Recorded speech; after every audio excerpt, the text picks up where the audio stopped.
Свой профессиональный праздник Султан Арсамакович Шадиев отмечают в кругу родных. Писатель, журналист и ученый. В 1962 году он получил специальность учитель русского языка и литературы, ингушского языка и литературы. Затем была работа редактором в молодежной редакции чечено-ингушского телевидения. В 1965-м Султан стал корреспондентом Сердало. Он писал в газете очерки на самые злободневные темы. Последующие 17 лет жизни Шадиев посвятил книжному издательству. Вся литература в советское время подвергалась часто тщательному рецензированию. Ни одна книга не выходила без лицензий. Советская власть строго наказывала за некачественную литературу издателей. На сегодняшний день уже этого подхода нет к литературе. Каждый думает, пишет, что знает, что о чем пишет, и сам не знает. Металлический рубль, в ущелье Асы, зависть, старик и волк, как я угнал тачанку. В то же время Султан Арсамакович писал поучительные произведения для детей, рассказы и стихи для школьной программы. А началось все с конкурса в газете «Сердало» на лучший рассказ о природе. За основу он взял историю своего детства о прирученном вороненке. Этот рассказ был опубликован. И вот с тех пор началась у меня эта детская проза. То есть сначала я писал для детей, чтобы вызвать интерес у них к рассказу. Вот у меня все эти рассказы, они с содержанием, со смыслом, детские рассказы.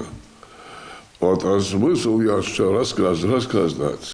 Литераторы и коллеги по перу говорят, сила его произведений – это простой и понятный язык. Один из тех, из старейших наших писателей, и не просто писателей, а вообще и общественных, и культурных деятелей. Он работал во многих организациях, и в Министерстве культуры, и на телевидении, и на радио, и в книгоиздательстве, и так далее. Он очень разносторонний человек, но главная ипостась его, конечно, это писатель.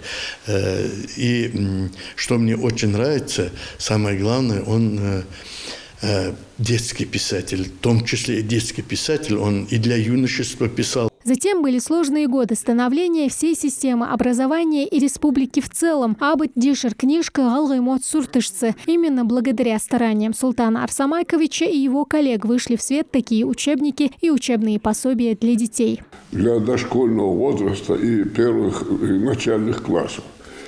Чем она ценная? Вот. Во всех вещах. Все сегодня утверждают, что нет детской литературы. Живот – это зверей, домашнего скота, птиц, растительный мир, цветы. В общем, все, что касается жизни, для развития речи ребенка выпущена эта книга.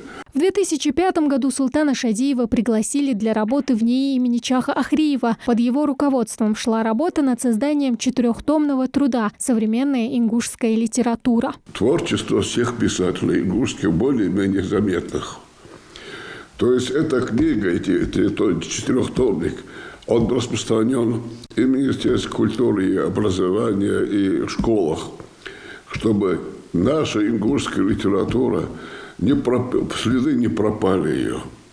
То есть время идет, писатели из жизни уходят, а творчество остается. Чтобы это творчество стало достоянием людей, пишется вот это вот, издаются сборники. Султан Арсамакович внес неоценимый вклад в развитие ингушского языка и литературы, и сегодня он душой болеет за родной край и его будущее. Сегодня исчезающую нашу литературу надо восстанавливать большой ценой, иначе наша литература совершенно исчезнет. Всю творческую и научную деятельность Султан Арсамакович Шадиев посвятил просвещению народа. Его вклад в культурную и просветительскую жизнь региона сложно переоценить. Тамара Хшагульгова, Сулейман Костоев, Магаз 24.